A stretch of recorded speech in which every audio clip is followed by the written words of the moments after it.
vem discutindo sobre os enroscos da vida, sobre os laços. Já decoraram pelo menos ou não? Não? Vamos repetir? Laja, Grina, Vaya, Krodha, Jugupsa,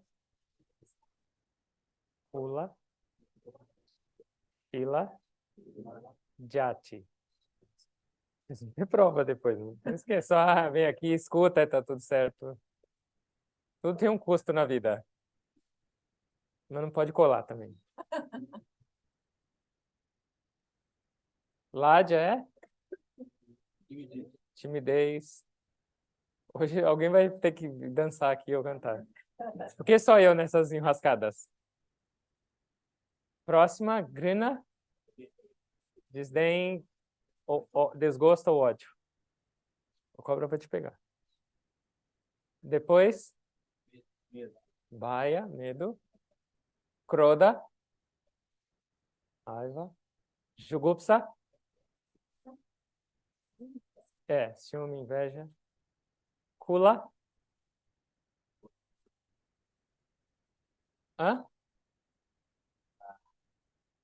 orgulho. Shila, orgulho de ser humilde. E Jati, raça, gênero, casta, religião e assim. Então, hoje nós vamos começar com Bhaya, medo. Todos têm medo ou não? Em algum aspecto, o medo pode ser positivo na vida ou não? Sim? Qual?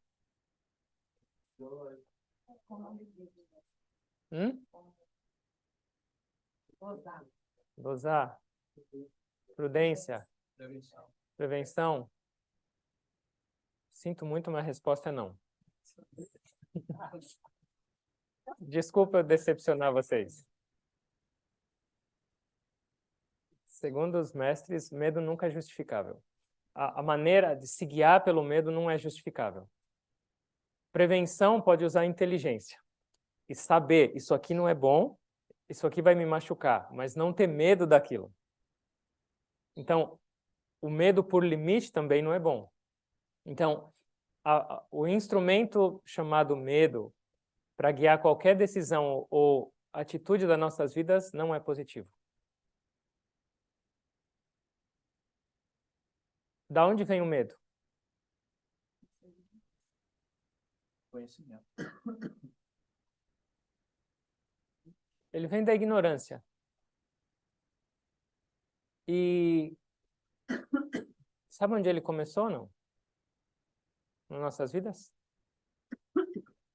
O Guruji falou que normalmente, e claro, isso pode vir de outras vidas, mas nas outras vidas também começou na nossa infância. Quando de alguma maneira a gente é disciplinado ou instigado ou estimulado a fazer algo baseado no medo. Então, essa educação baseada no medo é o starting point para a gente começar a sentir medo. E depois ela começa a aumentar. Por exemplo, quando eu era criança, onde eu morava, tinha uma pessoa que falava do homem do saco. E aí falava, se você não comer, o homem do saco vai te levar. Tinha o homem do saco e tinha o homem da carrocinha. Era assustador. Então, a gente vai recebendo algumas energias ou alguns estímulos de medo que pode parecer produtivo. Ah, meu filho comeu porque eu pus medo. E alguma outra perspectiva, mas é o começo do nosso sofrimento. E depois, claro, não só nossos pais, porque isso vem da cultura, mas isso depois vai se espalhando com outras pessoas e durante as nossas vidas a gente segue recebendo mais estímulos e vai absorvendo, e isso faz parte da nossa vida. Então, o medo é quase que inerente a todos os seres humanos, e não só seres humanos.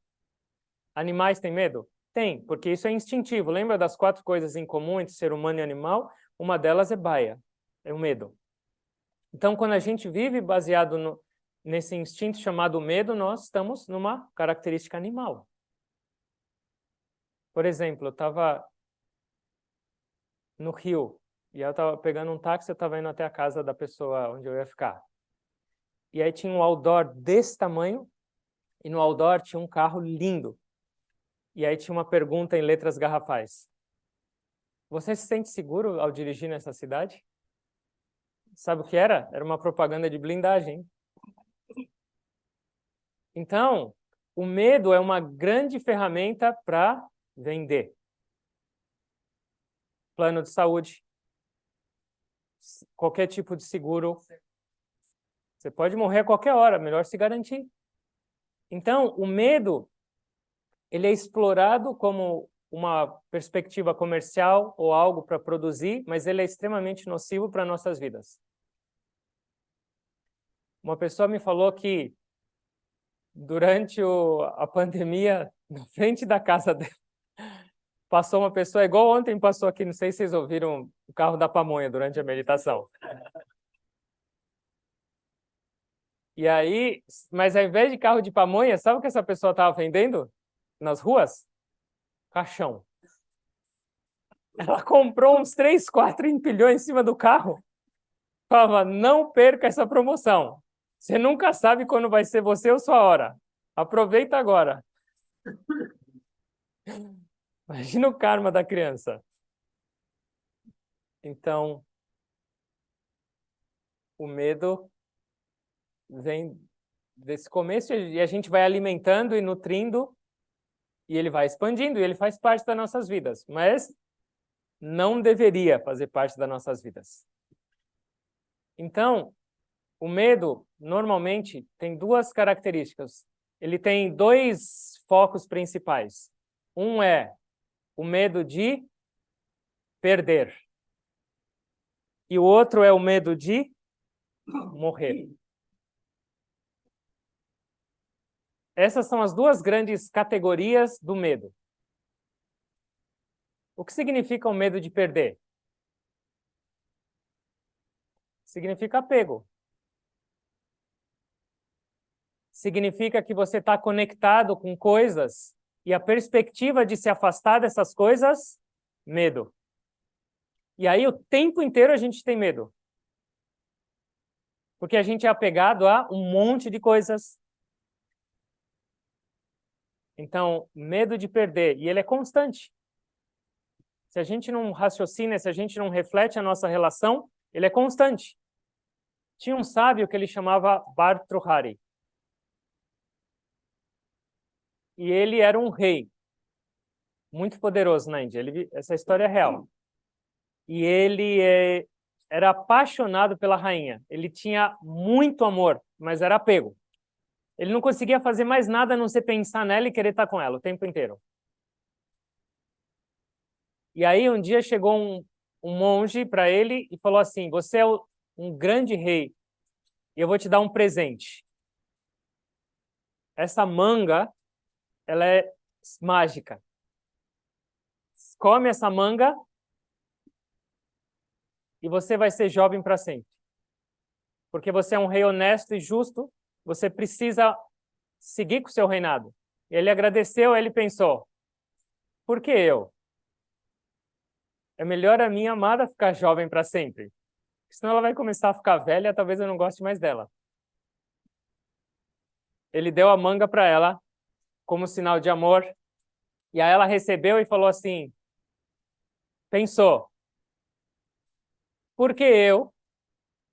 Talvez seja melhor para o meu amante, porque ele é mais jovem e enérgico e eu vou ter diversão por mais tempo.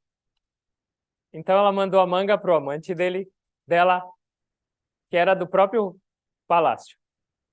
E aí o amante pegou a manga e falou assim, por que eu? Eu gosto tanto daquela prostituta. E se eu oferecer isso para ela, eu vou ser o melhor cliente dela. E chegou para a prostituta.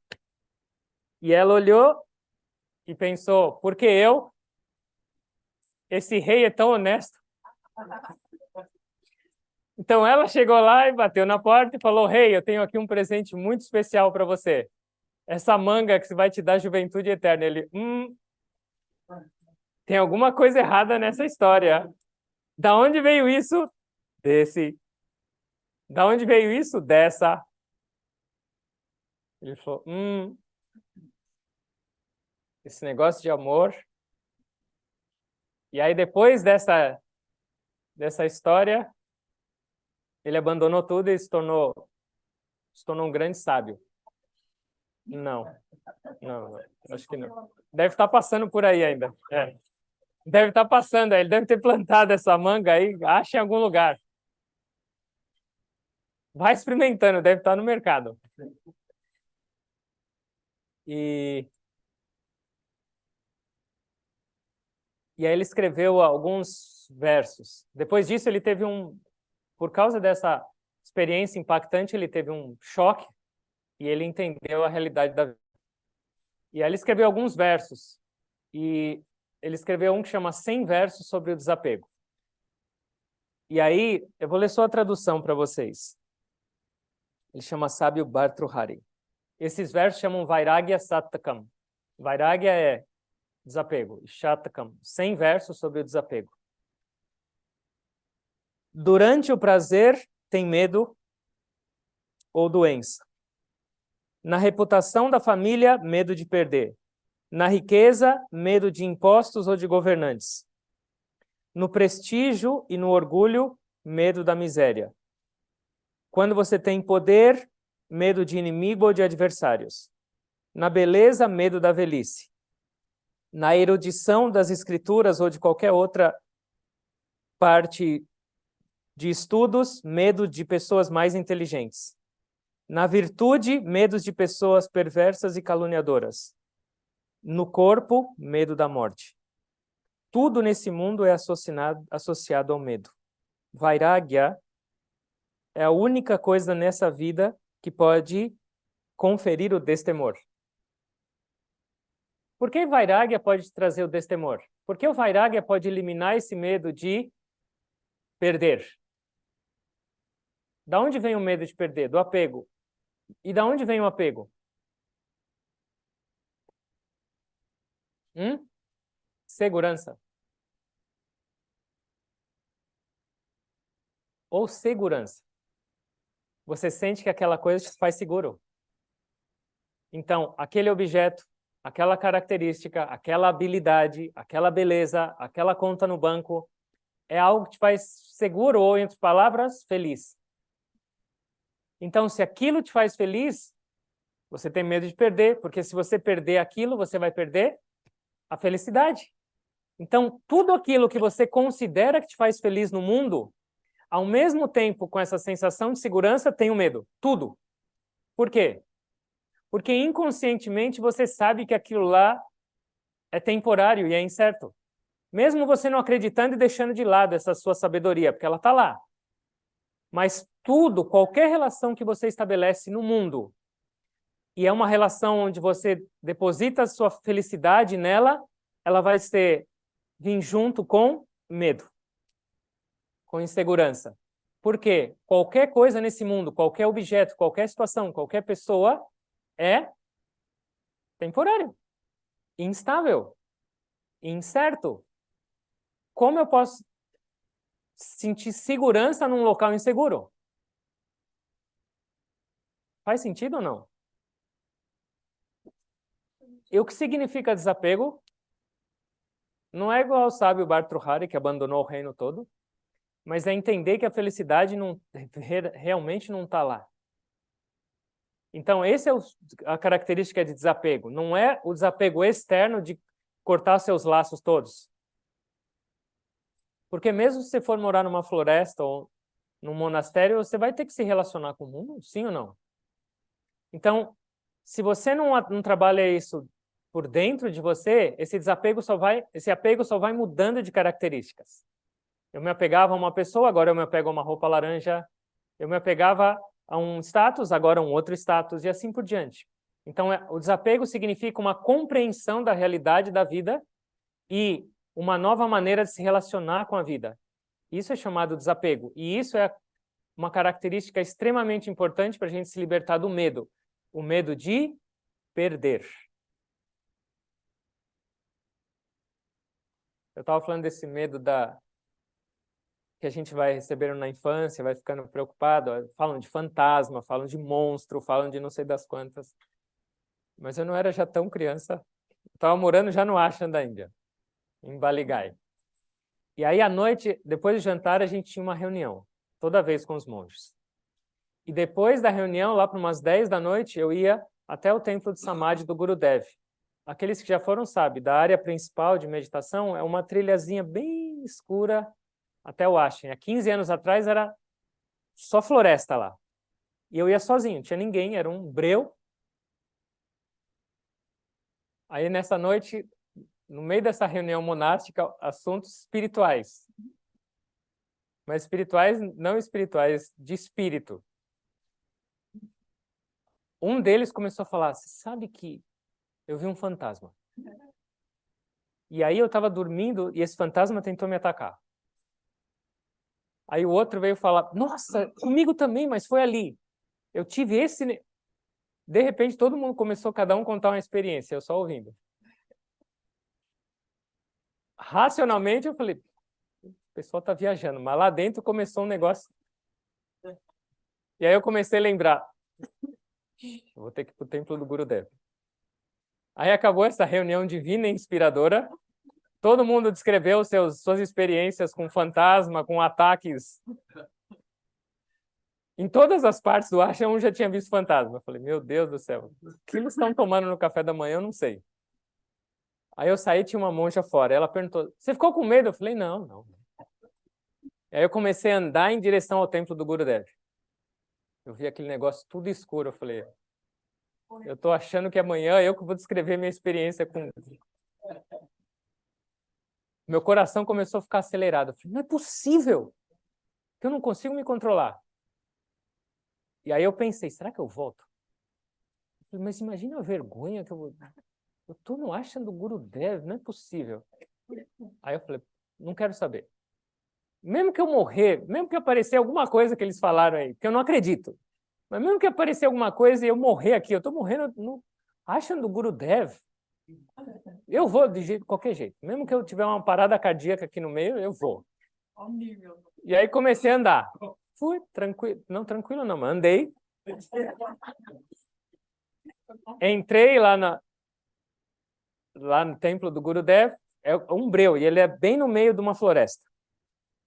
E aí comecei a orar, fazer o que eu fazia. E aí nunca, aquilo é um silêncio absoluto. Naquele dia, vocês não acreditam, começou a ouvir um barulho no meio da mata.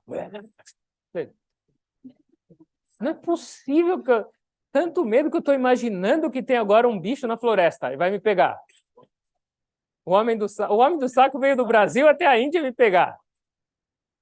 Eu falei, não acredito, eu não vou aceitar isso, eu vou acabar minhas orações. Mas eu já estava quase tendo um lapso lá. E os barulhos continuando, eu falei, não é possível. E o barulho saiu da floresta e chegou perto do templo. Eu falei, meu Deus, agora eu vou ter que sair também, né? Agora eu já rezei até, o Guru deve estar me protegendo. Quando eu saí, uma família de veados saiu da floresta e foi comer grama justo no templo. E eles estavam fazendo esses barulhos todos. Mas, medo. Eu estava dentro do ashram do Gurudev, eu estava indo onde estava o corpo do Gurudev, e ainda assim, medo. Então, ele é irracional, ele é um instinto. Se você não usa sua inteligência, ele te domina. Então, o medo é uma fraqueza no ser humano. Qual é o segundo medo que a gente falou? Medo de morrer. E por que a gente tem medo de morrer? Hã? Ela tem uma conexão. O medo de perder é você fica e as coisas que eu amo e me fazem feliz vão embora. E o morrer é o contrário. As coisas que eu amo e que eu gosto ficam e eu vou. Então, de qualquer jeito, é uma separação. Fora essa separação, puxa, eu conquistei tudo isso, eu ganhei isso, eu tenho essas pessoas, eu tenho esse status, eu tenho essa... Vou deixar.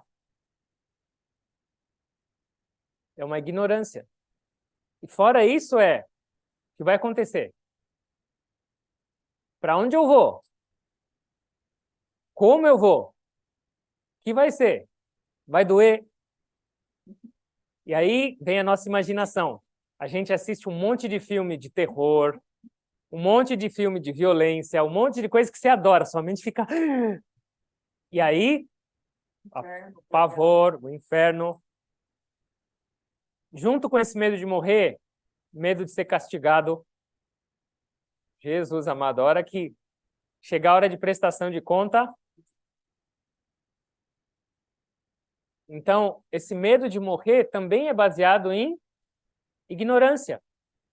Se a gente entender... O que é ignorância? Que ignorância é essa que traz medo para a gente?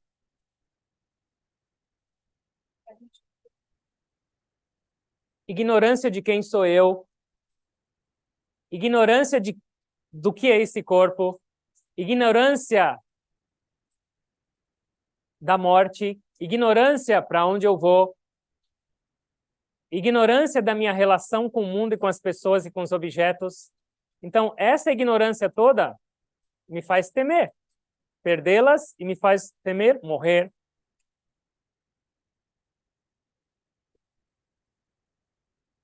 Então, uma vez tinha na Índia, tem um monte de divindades.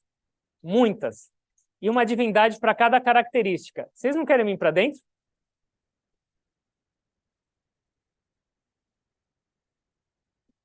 Dá uma... Vem um pouco mais para frente, dá uma ajustada aí.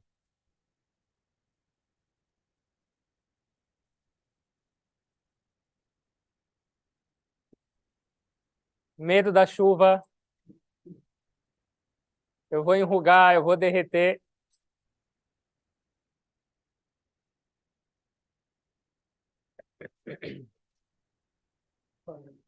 Conhecimento é que ele traz isso mesmo. E se eu tenho a consciência de que vai acontecer alguma coisa, eu posso ter medo. Eu falo que assim, eu não tinha medo de nada até a minha juventude, até uns 20 e poucos anos. Com o tempo, comecei a ter mais apelo, como você falou.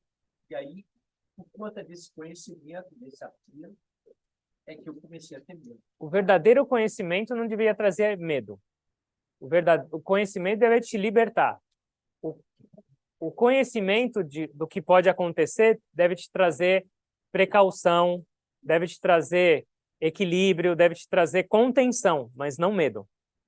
O medo é o aspecto negativo que vem junto desnecessariamente com o seu conhecimento. O conhecimento não traz medo. E são vários deuses na Índia. Tem até uma deusa, uma divindade da doença. As pessoas oram para ela para se libertar da doença. E aí ela estava entrando num vilarejo. E todo vilarejo na Índia também tem uma divindade que protege o vilarejo. E aí chegou essa divindade da doença, acho que ela chama Shítala, se eu não me engano. E quando ela foi entrar, a divindade que protege o vilarejo falou assim, onde você vai? Ela falou, estou fazendo o meu trabalho. Ela falou, eu também estou fazendo o meu. Vamos fazer um acordo. O que você veio fazer aqui? Eu vim deixar algumas pessoas doentes, que é a minha função. E dessa doença, algumas vão morrer. Ela falou, quantas? Também não vai levar muitas. Ela falou, tá bom. Pode trazer essa doença, mas no máximo 5 você leva embora. Ela falou, então tá bom, temos um acordo. E ela foi lá, essa divindade, ficou uma semana, e na hora de ir embora, ela estava carregando uma legião. Metade do vilarejo estava indo embora. Tinha morrido.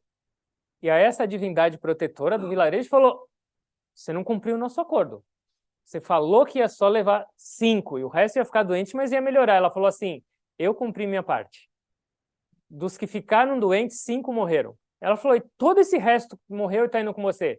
Essa foi de medo. Com medo da doença.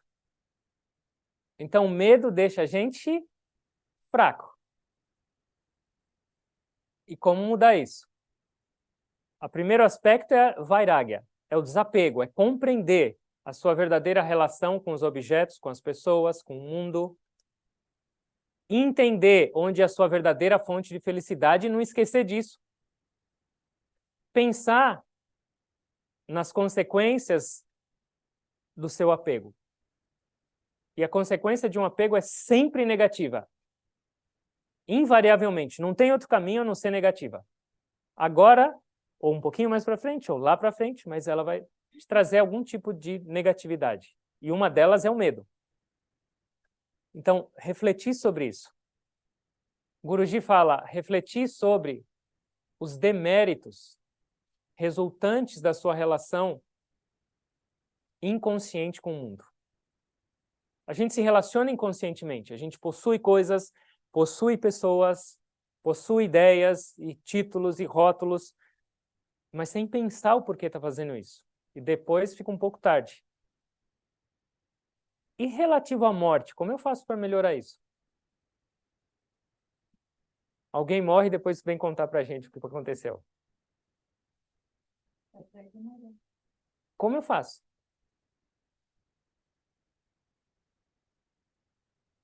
Não precisa morrer para ter experiência, mas os mestres não descrevem já isso?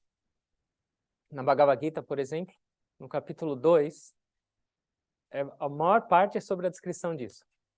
E aí ele fala, assim como sua roupa fica velha e esgarçada e você já não gosta dela e se sente desconfortável, o morrer é simplesmente trocar essa roupa velha e esgarçada e ganhar uma roupa nova.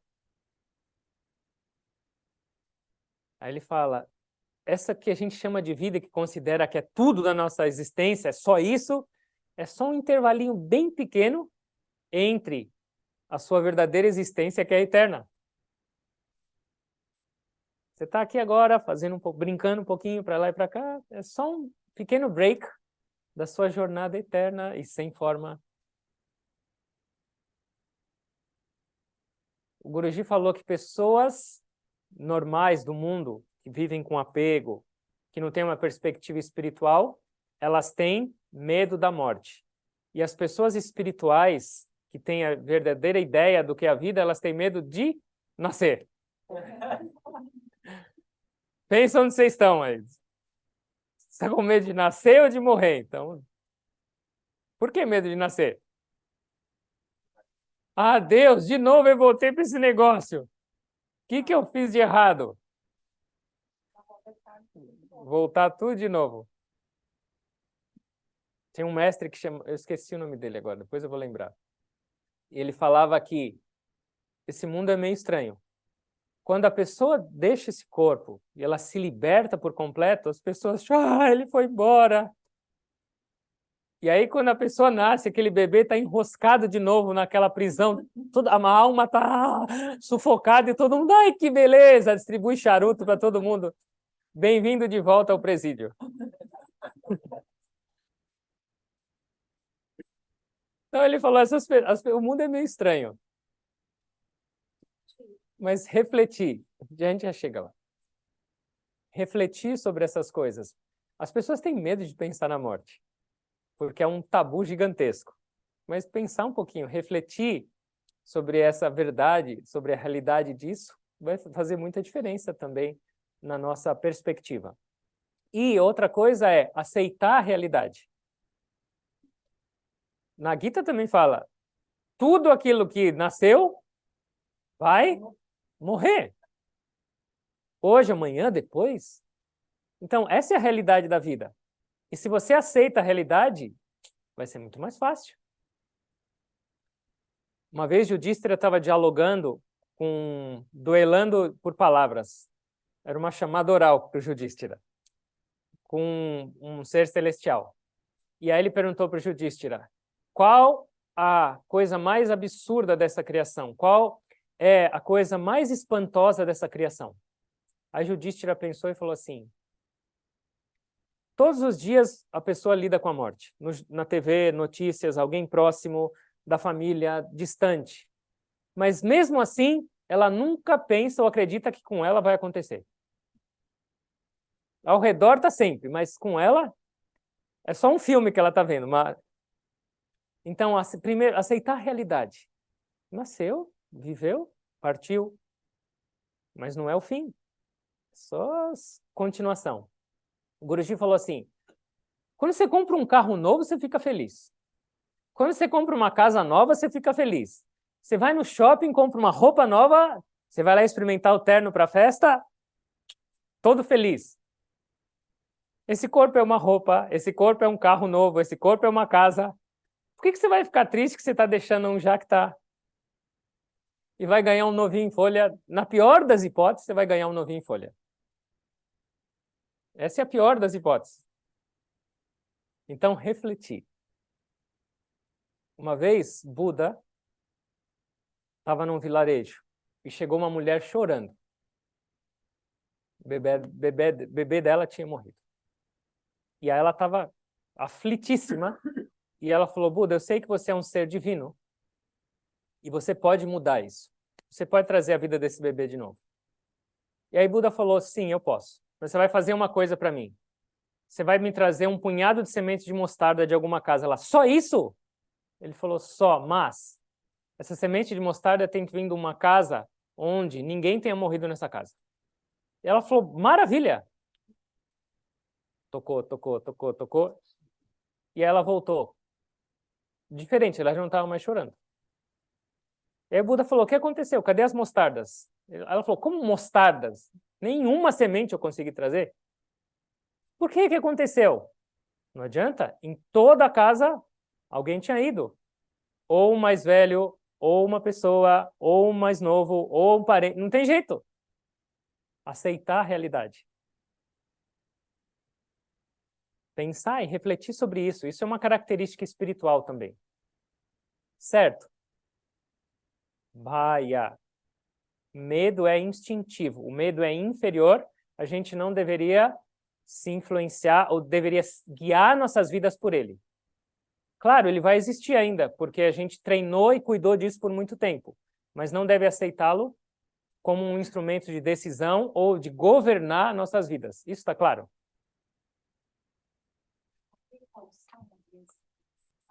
Precaução não significa medo. Não deveria. Vai virar. Porque a gente não tem esse discernimento. É a mesma coisa que o Marcelo Baba falou de conhecimento. Eu sei que vai vir alguma coisa para frente, é um perigo, ou eu sei que isso não pode me fazer bem, eu vou me precavir, mas eu não preciso temer. O temer não é racional, o precavir é racional. Então, o precavir é usar sua inteligência para se proteger, mas o medo é usar o seu instinto para sofrer. Então, por exemplo, lá em Miami tem furacões. Tem temporada de furacão. E aí chega perto, as pessoas falam, é possível que venha o furacão. Aí vai todo mundo lá e esvazia todos os mercados, tudo. Ela compra tudo que ela vê na prateleira. Mesmo se viesse o maior furacão, ela não ia usar 10% daquilo. E aí o que acontece? Todas as pessoas ficam sem comida e sem outras possibilidades, e no final ela estraga tudo que ela comprou. Isso é medo, não é razão. Então tá bom, o que é necessário? Então é diferente, precaução de temor. Certo? Next. Qual era o próximo? Raiva. Kroda.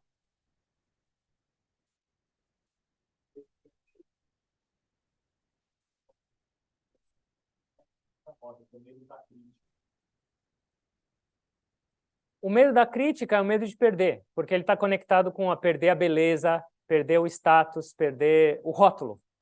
É o medo de perder também. Queria comentar uma coisa sobre o medo. Vou analisar até a minha situação. Quando eu sei minha situação, eu sei minhas coisas razoáveis, as coisas que eu tenho. Mas, ao mesmo tempo, eu sei que eu nasci e eu vou morrer. E Ao mesmo tempo, o medo de saber o que tem do outro lado também. Esse é o medo da morte. E nesse medo da morte, esses mestres que já passaram por isso e têm essa experiência, eles descrevem, eles nos explicam. O Gurudev falava, o sono é uma morte curta. É uma mortezinha. Pronto, ninguém vai mais dormir hoje à noite. Não vai lembrar. E a morte é um sono longo. E aí, quando você acorda desse sono longo, você ganha ainda por cima, ganhou uma roupa nova. Então, eles descrevem essas experiências. O que é essa jornada? O que é essa transição? Para a gente refletir, trazer tranquilidade para nossas vidas.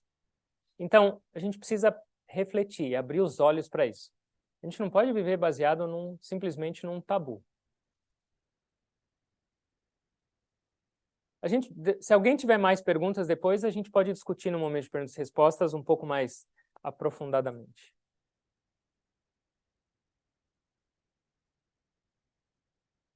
Da onde vem a raiva?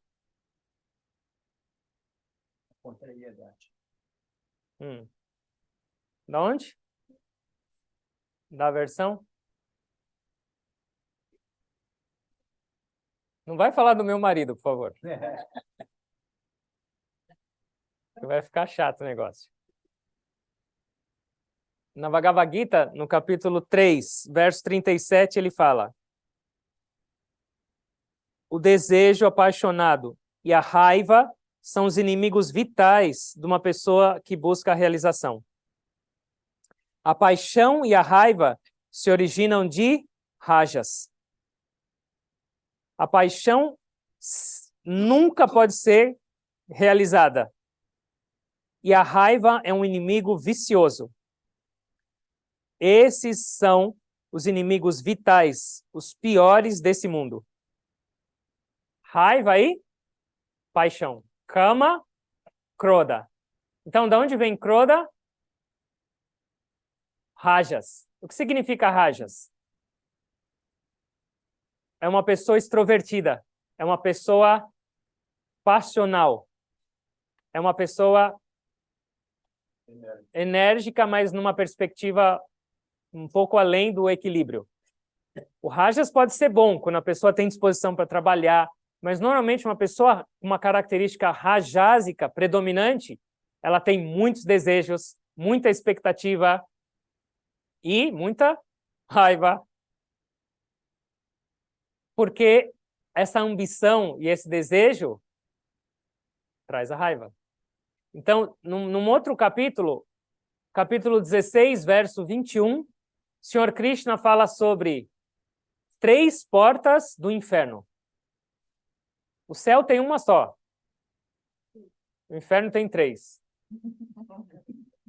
É mais fácil. Você não precisa nem bater, a porta aberta já é... Você tem convite VIP, entrada livre. Quais são as 3 portas do inferno? Eu falo e vocês repetem. Kama, Krodha, Lobha. Kama significa a sua cama, então não dorme mais. Mas cama tem a ver com a sua cama também. Porque cama é prazer, desejo. Então, o desejo é uma dessas portas. Mas esse desejo, passionate desire, descontrolado. Krodha, raiva. E Lobha, ganância. Essas 3. Então, o que acontece? De kama, de desejo, tem 2 possibilidades. Porque kama não é só o desejo físico, prazer físico, mas kama é qualquer desejo. De kama não realizado, qual é o resultado? Você tem um desejo muito forte e aquilo não se realiza, qual é o resultado? Ou raiva, Krodha. A frustração A frustração é a semente da raiva. Krodha. E se seu kama, seu desejo se realiza, qual o resultado? Lobha, ganância. Você vai aumentar o seu desejo e sua perspectiva. Então, o resultado é sempre esses 2. Ou você vai aumentar o seu desejo porque deu certo, nossa, funcionou, funcionou, e uma hora vai dar errado. Então, as duas perspectivas de kama é ou loba ou kroda.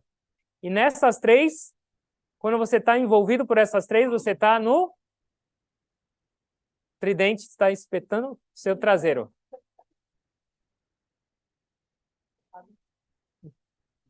Está espetado, não ferrado.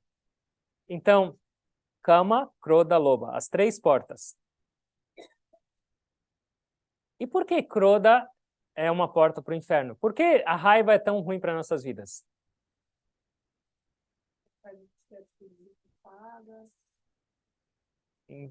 Quando uma pessoa está com raiva, ela consegue raciocinar? Irracional, porque raiva é também um instinto animal. O Guruji falou que até mesmo a parte fisiológica, uma pessoa com raiva, o sangue dela começa a fluir para o rosto, porque ela está toda tensa e contraída e começa a ficar vermelha por causa do sangue, e os músculos todos se tensionam. E a respiração começa a ficar mais curta e acelerada. Seu coração começa a bater mais forte. E o sangue que precisava ir para o cérebro para você refletir, pensar e raciocinar, está nesses músculos e no seu rosto. E aí o que acontece? Falta oxigenação aqui para sua razão, e aí, abobrinha. Uma pessoa com raiva sempre mete os pés pelas mãos. É interessante. Eu vou ler só uma sequência para vocês. Essa sequência é muito linda. Não é tão linda assim, mas ela é interessante. Linda talvez não seja a palavra certa. Pensando repetidamente num objeto, a pessoa vai desenvolver apego por ele. Do apego surge desejo. Do desejo, as duas possibilidades. Ou a raiva ou mais desejo. Então, de um desejo não realizado vem a raiva. E o que vem com a raiva? Com a raiva surge a ilusão. A pessoa já perde a noção da realidade. Da ilusão vem a confusão de memória. Ela já não sabe mais o que é certo, o que é errado, ela já não sabe mais o que falar e o que não falar. Já era. Ela já não sabe mais que aquela pessoa talvez tenha feito coisas boas ou completamente esquece de tudo, dominada. Da perda de memória vem a perda da razão. E sem a razão ou discernimento, a pessoa vai para a destruição completa. Então não é tão lindo assim, mas é interessante. E de vários níveis, como a gente falou ontem de desgosto, desdém e ódio. A raiva também vem em vários níveis. Não quer dizer que você está tendo um surto psicótico e você está... Mas isso se manifesta de várias maneiras no seu dia a dia. Preste atenção quando algo que você queria ou gostava não dá certo. Pode ser simplesmente uma pequena reação lá dentro. Ah, essa comida. Já é a mesma semente da raiva. Aquela reunião que você tinha marcado, a pessoa liga e fala, não vou poder. Vem uma reação lá dentro. É o mesmo princípio. Então, uma pessoa espiritual, ela é consciente desse processo. E ela entende que foi obstruído, não deu certo, era o meu desejo. É legal a raiz dessas palavras, kama e kroda. Kama é ka mais ama. E kroda é ka mais droda. Ka significa felicidade. E ama significa imatura, ou verde. Então, o que é kama? Desejo. É uma felicidade imatura. Porque não é uma felicidade, é prazer. O prazer é uma felicidade imatura, porque ela não dura. E que é kroda? Ka é felicidade. E roda, obstruída. Então, quando a sua felicidade, que na verdade era kama, prazer, foi obstruído, ninguém fica na minha frente que eu vou arrancar a cabeça agora. Kama e kroda. Então, toda vez que a sua felicidade é obstruída, você fica com raiva. Mas por quê? A culpa é da pessoa ou daquilo que não deu certo? Não. A culpa é sua, que atribuiu felicidade naquela situação, naquela pessoa, naquele objeto. Então, entendendo isso, a gente começa a se relacionar um pouco diferente com, calma, com os nossos desejos. Dá para viver sem desejo? Não. Mas dá pelo menos para controlar. Dá pelo menos para entender quais são positivos, quais são produtivos e quais não. Ah, é difícil.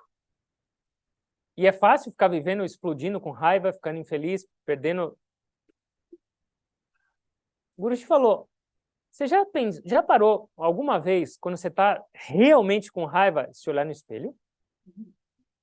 Se você visse o seu estado, você fala, meu Deus, não posso mais. Ele falou, uma pessoa com raiva, ela parece Satã. Então, tira uma foto, tira uma selfie. Tinha um casal, sabe o que eles faziam? Eles combinaram isso. Quando um deles estava com raiva, sabe o que o outro fazia? Mostrava a foto do guru dele. Ah! Aí a pessoa acalmava. Ela não ia ter coragem de rasgar a foto do guru dela, fazer. E se os dois estavam com raiva, era melhor ainda. Um mostrando o guru dela para o outro. Calma. E Kroda. Kroda também. A gente vai vender foto do guru dela. Uma bem sorridente, assim. Coitado do Gurudev, olha o risco que ele está correndo, né? E o Kroda, raiva, também tem muita relação com ego. Por quê? Porque uma pessoa com ego, ela sempre acha que ela está certa. Que ela tem razão, que ela é superior e que os outros estão errados, ou que os outros têm que fazer o que ela acha que é certo. Que os outros têm que fazer o que ela fala.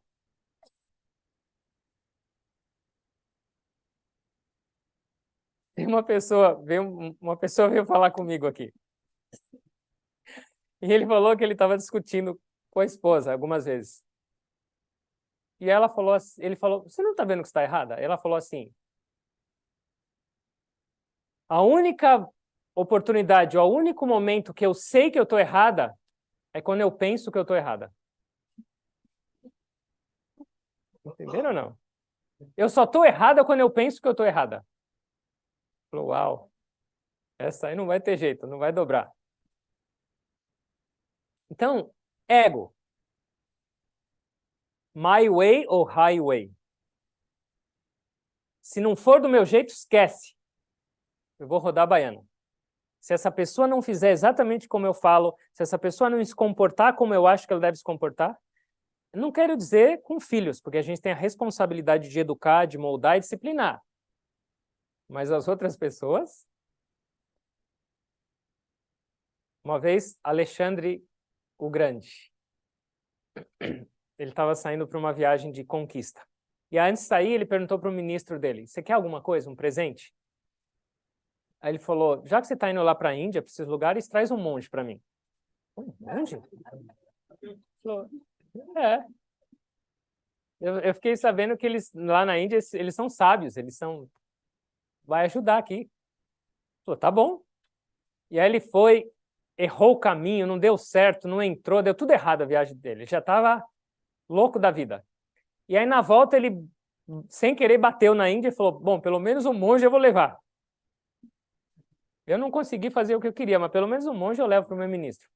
E aí tinha alguém lá na rua, ele falou, você, ele com as armaduras, com as espadas, com aquele jeito assustador, você, onde eu tenho um monge aí? Ah, olha em qualquer lugar, você vai achar. E aí tinha um desses, achei, tinha um embaixo da árvore lá. E aí ele chegou lá, o Alexandre o Grande. Falou, você, levanta e vamos. O monge estava de olho fechado, ele abriu o olho e fez assim para ele. O quê? O que é isso? Ele falou, vai um pouco mais para lá que você está atrapalhando o meu sol. Eu estou tomando sol. levanta agora que você vai comigo. Ele falou, não vou com você. Ele falou, você sabe com o que você está falando? Não. Você sabe que agora mesmo eu poderia pegar essa espada e cortar você no meio se você não for comigo? Aí o monge falou, agora eu sei com quem eu estou falando. Aí ele ficou até um pouco mais orgulhoso. Ele falou, eu estou falando com o escravo do meu escravo. Aí ele começou até a tremer. Ele falou, não é possível. Antes de eu cortar a sua cabeça, me explica isso, pelo menos. E aí ele falou, é simples. Eu estou vendo que você está cheio de raiva. E eu dominei a minha raiva por completo. A raiva é minha escrava. Quando eu precisar, eu uso ela, mas ela está sob meu controle. Mas você é escravo do meu escravo, porque você é escravo da raiva. Então agora eu sei quem você é. Ele falou, puxa vida. Aí ele começou a conversar com esse monge e ele acabou aprendendo umas práticas espirituais, mas a raiva tem a ver com o ego. Então, quanto mais você pensa que tem razão, eu falo pensa que tem razão, porque a maioria das vezes a gente não tem toda essa razão que a gente pensa. Quanto mais você está absolutamente certo da sua verdade, saiba que o seu ego está se divertindo e você vai provavelmente fazer besteira. Tem a ver com arrogância. E aí, mas é errado, por exemplo, eu fazer uma cara feia? Porque eu tenho, não tenho às vezes que dar uma bronca em alguém? Eu tenho que às vezes... Mas qual é o segredo disso? Você não pode estar dentro de você dessa maneira. Faz uma cara feia, dá uma bronca nos seus filhos, mas lá dentro você não pode estar com raiva. E isso não é muito fácil. E isso é uma característica de uma pessoa muito evoluída. Por exemplo, pensa no Guruji, ele está sempre sorrindo? Ou às vezes ele fica meio bravo? Uf! Às vezes é uma metralhadora no automático. Mas lá dentro... Essa história eu já contei para alguns. Que a gente fez um retiro em Brasília em 2018. E eu estava coordenando isso. E na volta eu estava coordenando todas as caronas, porque tinham vários monges, incluindo o Guruji, para ir para o aeroporto do retiro. E um monte de mala. Não cabia em 2 carros, tinham que ser 3, 4 carros. E aí falei com cada um, falei, vamos em comboio para levar as malas. E a gente saiu um pouquinho apertado no tempo.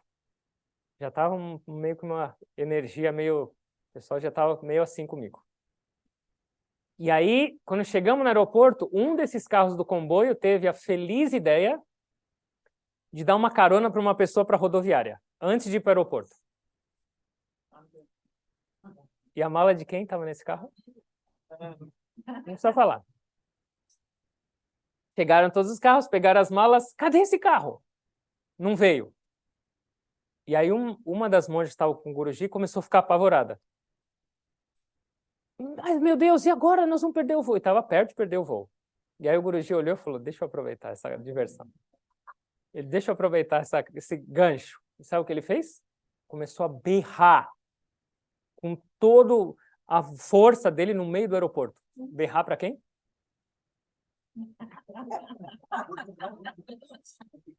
Cadê esse carro? Isso é um caos! Como pode ser? Como isso pode ser chamado de organização? E começou a gritar. Aí ele falava, eu vou buscar minha mala. Não tinha nem o carro. Aí ele saía lá fora do aeroporto e ia até a rua. E esse carro não chega! As pessoas ficavam olhando assim. Imagina. E aí ele voltava. Eu não quero nem pensar se a gente perdeu o voo. E assim, uns 10 minutos até chegar o carro, surtando. E eu escutando. Aí chegou a mala, ele pegou e falou, tchau, eu vou embora. Eu estava no outro voo e estava esperando o Bhadrayu Baba fazer o check-in, alguma coisa. E aí ele foi embora, desse jeito, bufando em todo mundo. O aeroporto parecia que estava demolido. E aí eu fui depois no voo seguinte com o Bhadrayu Baba e ele ficava tentando me consolar no avião. Não fica assim, eu sei que ele te ama. Eu falei, mas eu não estou bravo. Ele te ama. Eu falei, tá bom, eu sei também. Quando aquela monja reagiu por 1 segundo, eu reagi internamente.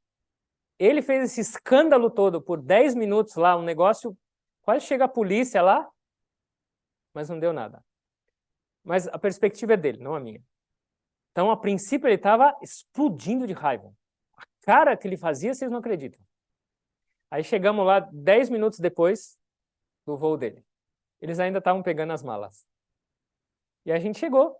E quando a gente chegou, ele estava com um sorriso desse tamanho. E aí, como foi o voo? Foi tudo bem? Vamos, e aí? Vamos logo, eu tô com fome. 0. 10 minutos.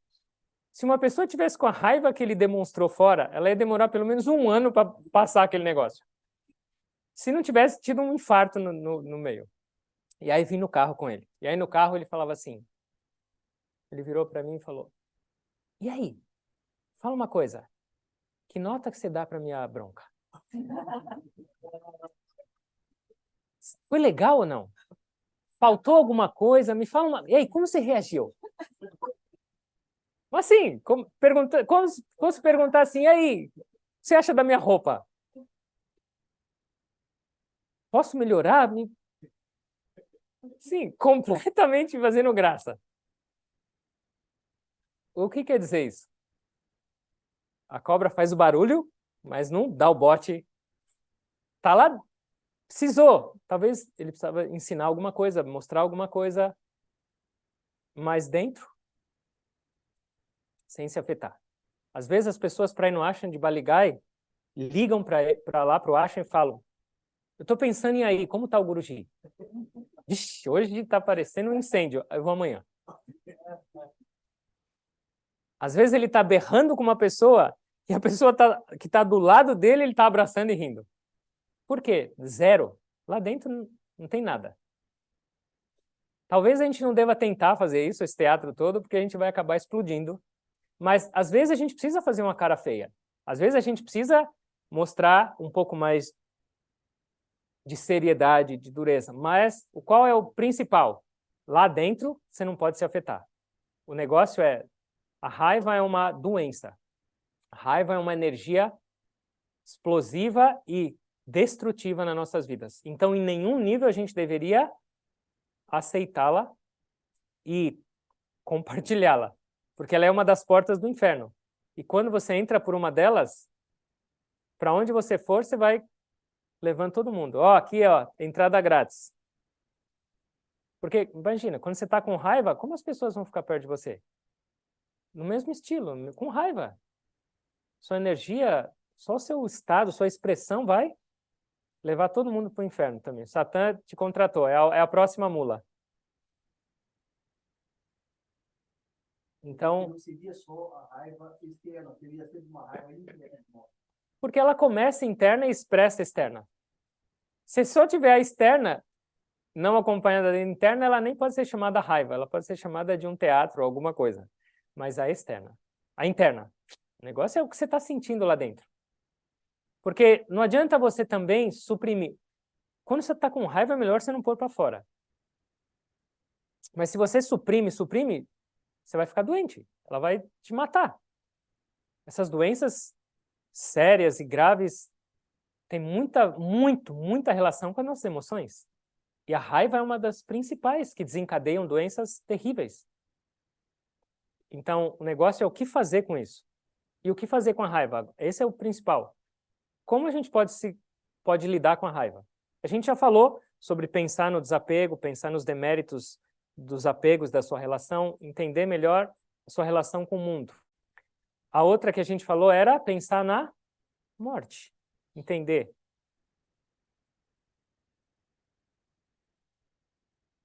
Não, morte é do medo. Morte é do medo. O que fazer com a raiva? Onde? Em qualquer lugar. Correr, andar. Que mais? Respirar. Hã? Respirar. Respirar. Deus e os gurus. Porque raiva é uma energia. A energia mesma. A energia de devoção é a mesma energia da raiva. É a mesma energia do prazer. Então, para onde você vai canalizar aquele monte de energia que você gerou? Pela raiva. Ora, oferece para Deus, para os gurus. Lahiri Mahasaya falou, quando você está com raiva, a sua casta é intocável. Porque você vai contaminar todo mundo. Então, sabe o que ele falava para você mudar de casta? Toma um banho gelado. Raiva é fogo, é calor. Toma um banho gelado, toma um monte de água, carrega a foto do Gurudev no seu bolso. Fala menos. Uma outra coisa interessante. Você é o mestre das palavras não ditas. E você é o escravo das palavras que já saíram.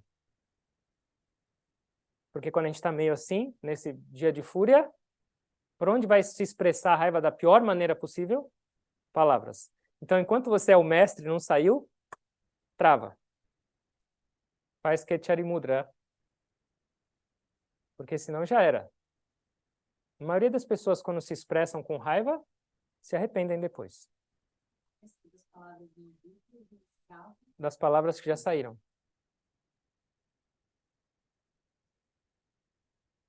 Faz um monte de exercício físico. E ora e medita. O Gurudev falou assim, as pessoas vêm e falam, mestre, eu não estava com condição de meditar, porque eu estava desequilibrado emocionalmente. Aí o Gurudev, mas é para isso que é a meditação, é nessa hora que você precisa. É a mesma coisa que a pessoa está com frio, ela tem que pôr mais blusa. Você está desequilibrado, você precisa de mais meditação e não de menos. Quanto mais você perceber seu desequilíbrio mental, especialmente nesses estados rajásicos de extroversão, qual é o principal remédio? Meditação e especialmente pranayama. Pranayama é a destruidora desses estados emotivos muito elevados e desequilibrados. Então a gente tem condições, a gente tem ferramentas para lidar, e a gente tem inteligência para viver. Limita os seus desejos. Pelo menos pensa, vale a pena eu comer isso a mais? Vale a pena eu adquirir isso? Vale a pena eu falar isso? Vale a pena... Vive, tenha desejos, mas pelo menos tenha um pouquinho de discernimento ao realizá-los, ao nutri-los. Porque qualquer desejo não realizado vai te trazer, em maior ou menor grau, essa cadeia da raiva. Então, pensa nisso, entenda isso, reflita isso e viva de acordo certo.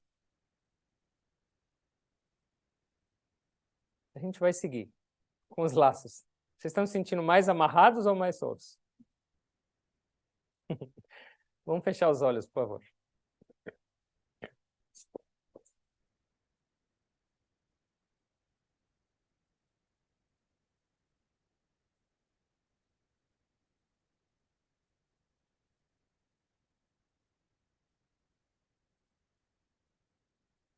Observa a sua respiração.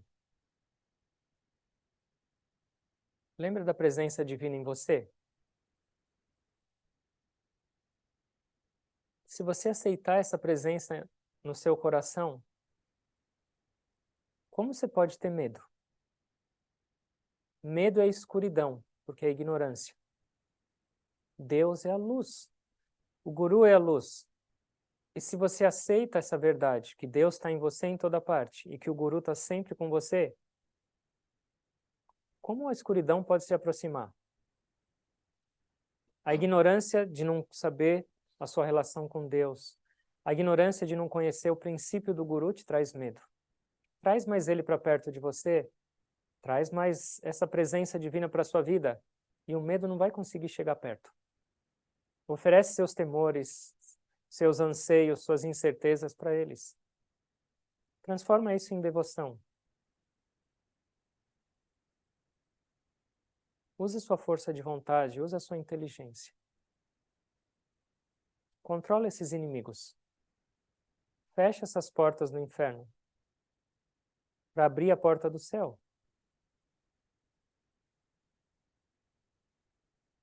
Orando para Deus, para os mestres, para que a gente tenha mais inteligência ao viver, discernimento, força de vontade para mudar. e coragem para enxergar. A vida espiritual é cheia de desafios, cheia de obstáculos, mas cada obstáculo nos faz mais fortes, mais confiantes e mais próximo da nossa meta, o oceano de bem-aventurança. É a única batalha que merece ser vivida. E a vitória é garantida. A nossa parte é só se colocar à disposição.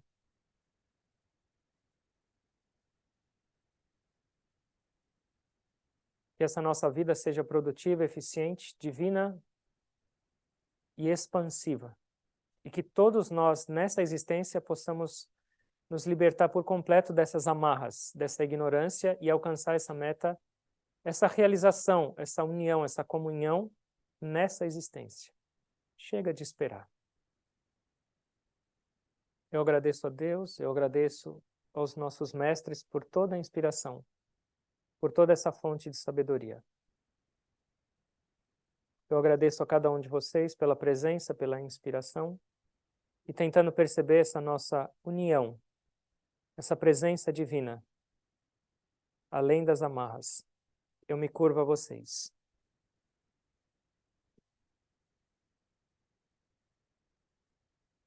Om.